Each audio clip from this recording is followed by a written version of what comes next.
Good morning. Thank you, Carl, for the introduction, and you for the invitation to come and speak at the convening. As Carl said, my name is Molly Greenberg. I'm a campaign manager with the Moving Forward Network. Before I get started with who we are for MFN, I do want to share something about myself, a little bit that you heard from Carl. I was raised with the understanding and importance of workers' rights. My father is a labor historian whose research focused on SEIU 1199. I began doing importance of great work over 10 years ago with Change to Win, working closely with the Teamsters. I'm also a member of UAW Senate at Business School. And now I have the honor of working with the Moving Forward Network. MFN is a network of over 50 member organizations, as Carl mentioned, from California to Florida, New Jersey, Kansas, Illinois, and a whole bunch of other states in between. We represent over 2 million members working to eliminate the deadly public health and environmental impacts caused by the freight transportation system. So, since it's the morning, and hopefully y'all at least had 1 cup of coffee, before I get started too much into the weeds of the discussion, I want to ask a question to the room. Raise your hand if you live near or work anywhere near or around the freight, locomotives, and rail industry. Take a minute, look around the room, look at the hands that are up. Everyone put their hands down. I'm in Philadelphia. We're surrounded by idling freight trains moving unknown cargo by parks, playgrounds throughout the neighborhood. Over 13 million of us in the U.S. live and work near rail yards, rail lines, and ports. 13 million people who are likely to be Black and brown communities who deal with the deadly impacts of a largely unregulated freight and rail locomotive industry. Now think back to who just raised their hands. 13 million are not some strangers or an unknown number. They're here with us, their families, their friends, neighbors, and coworkers. As you will hear in more detail, 13 million of us are being forced to suffer from an unregulated, highly profitable industry that is reliant on outdated technology, belching diesel into our homes and into our lungs. Locomotive and rail contribute to a range of cumulative impacts, further burdening environmental justice communities. Bright lights, noises, vibrations that feel like earthquakes, tracks that cut through our communities resulting in idling locomotives, preventing emergency vehicles from reaching important destinations, and preventing any traffic from moving with no one to call to address the issue. Parked trains that kids have to jump through to get to school. These cumulative impacts are largely unnoticed, unacknowledged, and unaddressed by our elected leaders and regulators.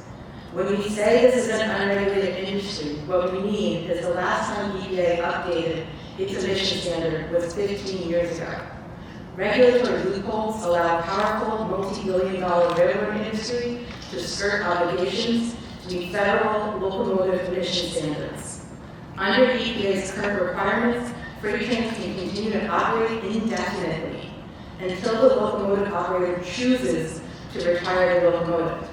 This explains why so many of the dirtiest pre-Tier 0 trains are 50-plus years old, continuing to operate on rail yards and pollute communities across the country.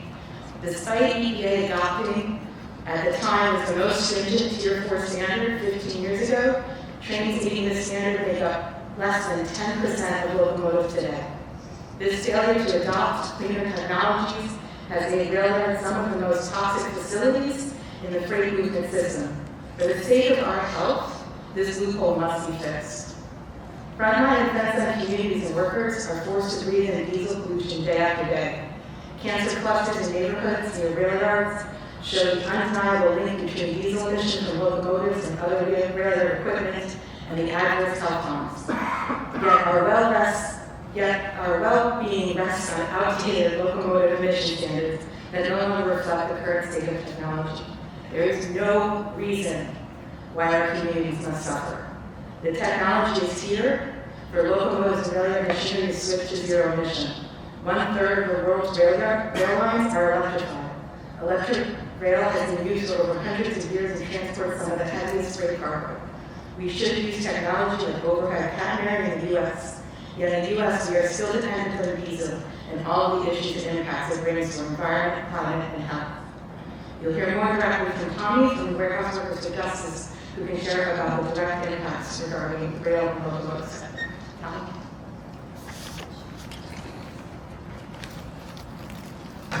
Good morning.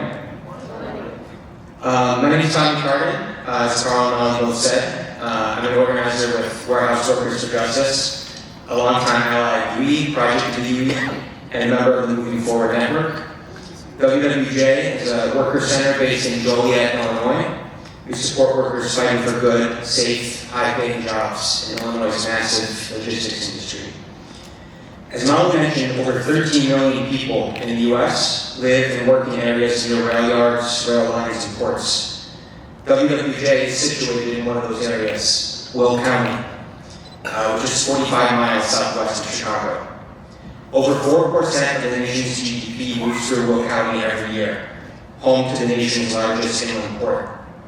6 Class 1 railroads and a web of interstate highways pass through the region.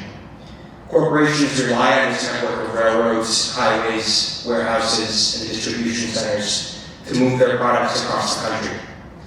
As we all know, corporations like Amazon squeeze as much profit as they can from their supply chains and constantly seek new ways to take even more. And what do warehouse workers get in return?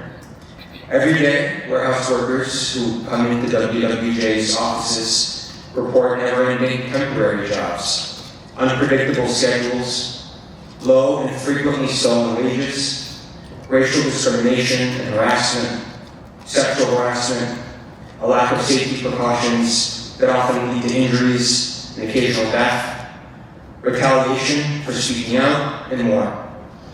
As Molly previewed, railroads and ports like those that pass through Joliet also bring high levels of pollution and negative environmental impacts. On top of enduring inadequate working conditions, warehouse workers work in or outside facilities surrounded by idling trucks, locomotives, releasing toxic fumes. For many workers who live near the facilities, these health risks follow them home, as Scott was mentioning. Workers not only work in and around dangerous levels of pollution from trucks and locomotives, but often go home to communities right outside the warehouse dock doors, where their families are also forced to breathe the same polluted air that they do at and outside their facilities. This often has a disproportionate effect on Black and brown workers, who often live closest to many of the warehouse and rail facilities in Will County and across the country. Lung-damaging soot from trucks and locomotives can lead to high blood pressure, blood clots, COPD, stroke, heart attack, and pregnancy complications. In Will County, residents that live within half a mile of the warehouse have elevated rates of asthma and other respiratory diseases due to soot in the air, which is more than 1/3 higher than the national average and worse than 88% of the country. Rates of asthma among Black and brown workers and their families who WWJ interacts with daily are staggeringly high. In 2023, 1,234 people in Will County will die or face new health risks as a result of diesel pollution. Many warehouse workers cannot escape the environmental effects, which seem to follow them from one community to another, one job to another. Take the example of Eric, a warehouse worker living in Joliet. Eric grew up in Carden, Indiana, near a cluster of smelting and scrap metal facilities, which caused Eric to develop asthma as a child. Eventually, his parents picked up and moved the family to Joliet when he was about 13, around the time the logistics industry started to boom. A boom that brought with it new railroads and a massive increase in truck traffic. Eric says, quote, "It's weird when you think about how life comes around. We love to get away from that, and now, grown up, I'm seeing all these trucks. It's almost like there's really no difference." This is not unique to Will County, this is not unique to Illinois. This story could be California, Texas, and New Jersey. In Will County, warehouse workers who get low wages from their employers often are forced to live in areas that they can't afford, which are lower income areas, many of which are polluted from proximity to rail yards, lots of truck traffic, and big logistics hubs. Low wages not only trap workers and their families economically, but they trap them in unhealthy living conditions with high levels of pollution. The problems in Joliet can be found across the country in and around rail yards, ports, and intermodals. Logistics companies and railroads are some of the most profitable companies in the world, and they're getting away with murder. The nearly $80 billion freight rail industry is operated by 7 Class 1 railroads, each of which have operating revenues of $490 million or more per year. The stakes are high for workers in their communities. These companies can not only afford to pay their workers more, they can afford to invest in good, clean jobs and just transition. But we all know that these companies will not simply do so out of the goodness of their own hearts, when they be forced to do so. It's time that workers in their communities, the ones most affected by the environmental impacts, are involved in crafting a better future. National collaborations between unions, UE, worker centers, environmental justice groups, or networks like the Moving Forward Network are crucial in building the combined worker and community power that's going to be needed to force the railroad companies to adopt clean technology and ensure that this new technology leads to the union jobs. We got one more round robin, sorry. I'm used to the panels and we said, and have lots of meeting speakers. So, as we were saying, this is a national issue. What we share today is just part of a larger environmental injustice that's being allowed to be perpetrated by this industry. We cannot wait another minute to move zero-emission solutions and advocate for clear, actionable regulations and programs that will prioritize the protection of communities and workers who have been suffering for far too long, especially knowing that the solutions are out there and can be implemented. The industry continues to profit off a system that ensures their benefit while increasing burdens for communities and workers. For example, in a recent article, BNSF highlighted a proposed expansion in California of the Barstow International Gateway, or BIG. In first hearing that outside of California, those outside of California might see this issue as only affecting communities in California. However, tracks do not stop at the state. BNSF highlighted in their article that this location is ideal because it connects the northern and southern California to the southern transcon, connecting to places like Chicago, Kansas, Memphis, Tennessee, Texas. This will increase traffic, tonnage, all traversing through the same neighborhoods across the country.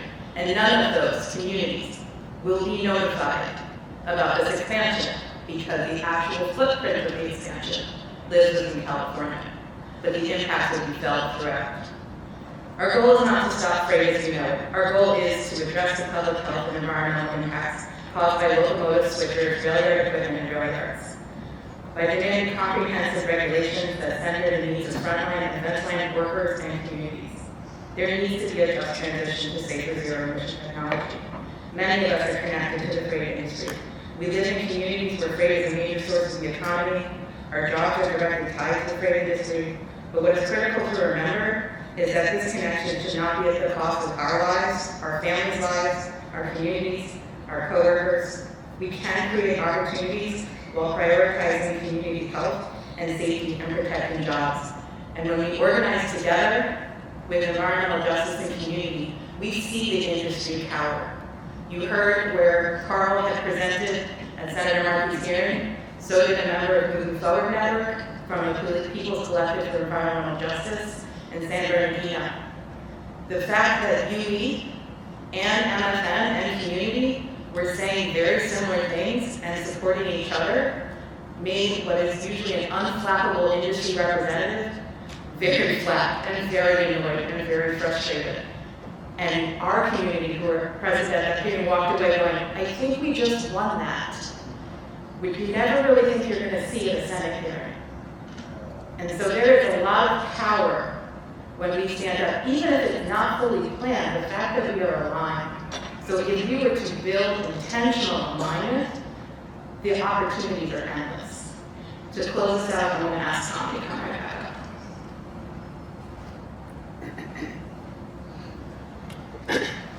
To close out, right, the issues we're discussing here today are urgent and national in scope.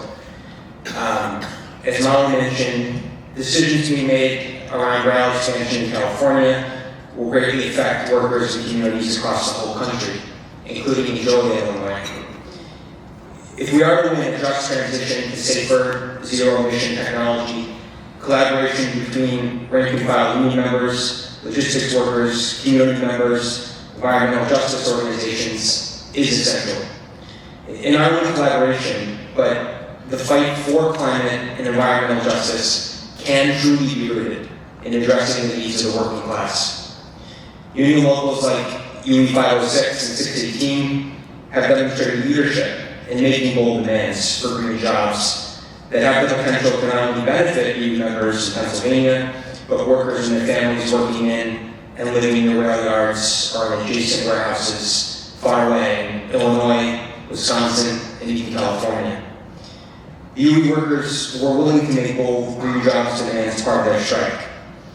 This moment can offer a spark that further propels us down a pathway that many have been working towards for decades.